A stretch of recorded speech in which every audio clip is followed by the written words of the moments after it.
se me ocurre que una copita de pacharán como que ni tan mal. Pero no cualquier pacharán, ¿eh? El mejor pacharán, el que vamos a conocer ahora, el que se elabora en Amurrio, en un lugar donde llevan décadas y décadas y décadas dedicados a hacer buenos licores. Así que de esto saben un rato. De hecho, dejan el pacharán que envejezca en unas barricas de roble americano que le da al pacharán un toque especial. Pena que no vas a poder probarlo, Jon Ballesteros, porque estamos en horario infantil. Arratsaldeon.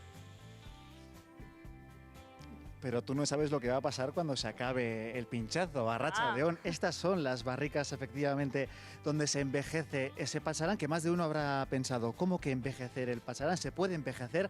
Ahora bien, primero, para poder envejecerlo, hay que voy por aquí, donde Gaizka, Arratsaldeon, me vas a decir cómo se macera aquí el pacharán.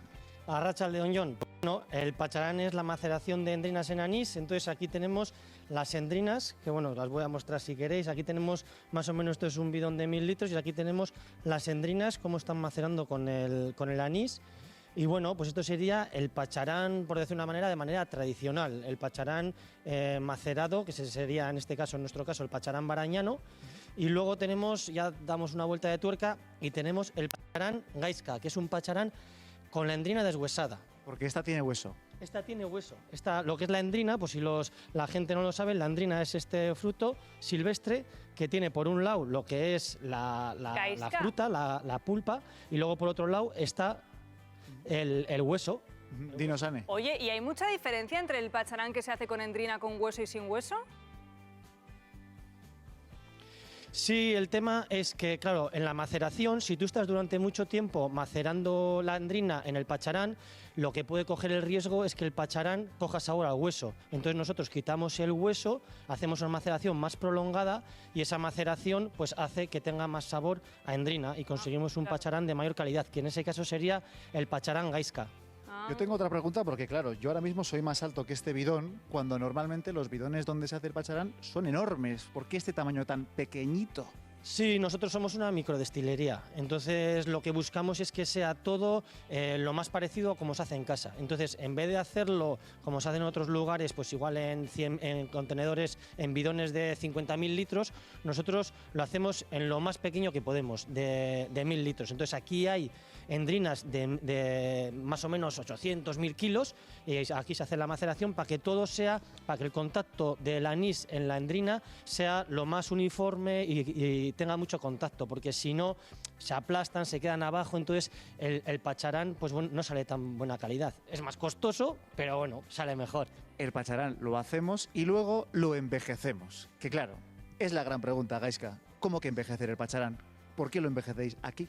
Claro, bueno, el pacharán Gaizka hace ya 20 años lo sacó mi aita, pero vamos, hoy en día hemos querido darle una vuelta de tuerca más, que el pacharán Gaizka, como os he dicho, es el de endrinas deshuesadas, y lo hemos metido en las barricas. Hemos elegido unas barricas de roble americano porque creemos que es interesante los matices que le puede dar el roble americano al pacharán, y aquí ha estado durante un buen tiempo y ya hemos sacado la primera hornada, que bueno, la verdad que el resultado, bueno, los 93 puntos en la guía Berema y 92 en Peñín, pues bueno, nos ha puesto a nosotros como microdestilería, vamos, es un lujo.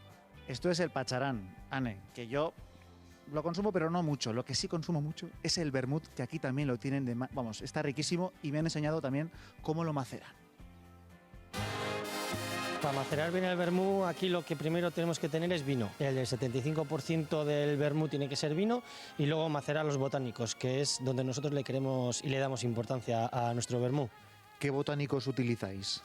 Bueno, pues los botánicos que utilizamos son, como veis aquí, principalmente ajenjo, genciana, que estos dos le aportan amargor y están un tiempo determinado en la maceración, y luego por otro lado cardamomo, que es un poco cítrico, canela, que todo el mundo la conoce, cáscara de limón y cáscara de naranja, y también clavo.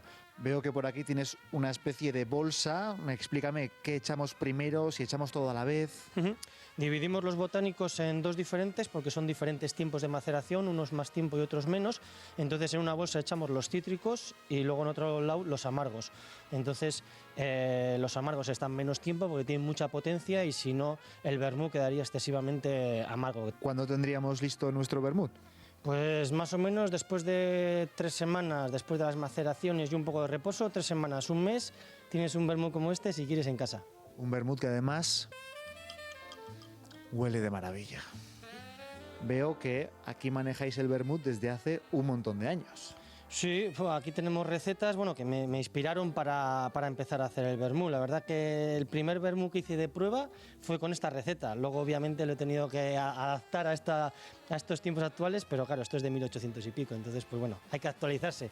Si hablamos de vermut, tenemos que destacar vuestro vermut especial. ¿Cómo lo hacéis? Sí, pues bueno, esto ha sido una aventurilla que nos hemos metido aquí en hacer un vermú envejecido en barrica de whisky escocés de la marca Adver. Lo que conseguimos es meterlo aquí, que coja los sabores tan característicos del vermú Adver, que es ese humo, ese carbón, y que se lo traslade a nuestro vermú. Eso hemos conseguido después de envejecer el vermú en esta barrica, desde esta barrica que tiene 20 años, claro. Pues Gaiska, menos mal que es jueves porque llega a ser viernes y de aquí no salgo. No, a ver, es que esto no se puede hacer, Jon, Gaiska, porque yo estoy aquí trabajando en el plató y yo escuchándoos, viéndoos, me imagino ya el domingo al sol en una terracita, eso de la 1 de la tarde, tomando ese vermú exquisito y ese pacharán que vais a sacar ahora y claro, es que me quedo con una cara... Y espérate que esto no es todo, así que por favor, Gaiska, sírvame un poquito de pacharán Gran Reserva, de estos especiales que tienes por aquí. Y nada, con este poquito, que como no puedo beberlo, nos vamos a ir al otro barril que habéis visto en el reportaje, en este caso el de whisky, que habrá muchas preguntas al respecto. ¿Cómo es este barril? ¿Por qué este barril? ¿Cómo puede tener 20 años y seguir funcionando bien? Así que vente por aquí, Gaiska, y explícame un poquito más sobre la historia y por qué es tan extraño meter vermut en este tipo de barril. Pues bueno, la verdad que hemos sido afortunados y hemos encontrado esta joyita, que es una barrica de whisky escocés de la marca Adver, que bueno, para los entendidos del whisky, en cuanto hayan oído la palabra Adver, se habrán puesto los ojos como platos. Es una joyita y hemos tenido la suerte de poder meter aquí el vermú y también, bueno, conseguir los 93 puntos en Peñín y en Berema, que nos han puesto, vamos, muy, muy contentos. Pues se le ve ya que tiene esos 20 años. ¿De qué material? ¿Tiene algún material especial? Pues esta barrica lo que tiene es que ha cogido los aromas del whisky de Escocia de Adver, que tiene ahumado, y eso es lo que la ha transportado y la ha cogido también nuestro vermú. Entonces, que bueno, el que quiera lo puede comprar a través de nuestra página web, que aprovecho, Licores Barañano, hay que aprovechar. Y entonces, pues bueno, ahí puede degustar comprar cualquiera de nuestros productos. Y es algo único. ¿Solo lo hacéis vosotros en este caso? Hasta donde yo sé, no conozco a nadie que tenga vermú envejecido en barrica de whisky escocés. Ha sido una prueba, la verdad que ha salido muy bien y ya estamos gestionando para conseguir más barricas parecidas a esta, porque esta de Adver estamos seguros que casi seguro que no, pues no vamos a poder conseguir. Estoy ante algo único, Anne, ¿qué te parece? A ver, pues yo también voy a aprovechar, ya que Gaiska hace publicidad, yo a título personal, por curiosidad, ¿cuánto puede llegar a costar una botellita ya antes de meterme en la web, más que nada? Una botellita de 93 puntos, 20 euros puesta en casa. O sea, sale mañana, el lunes el consumidor la tiene en casa. Y rápidamente, maravilla. ¿qué pasa si un día se te rompe el barril? No hay plan B. Pues plan B, estamos ahora con ello buscando barricas como locos por Escocia de estas mismas características, que tengan ese humo, ese carbón que tanto caracteriza al whisky escocés, para que luego sigamos con el éxito del vermú barañano, que es lo que queremos seguir.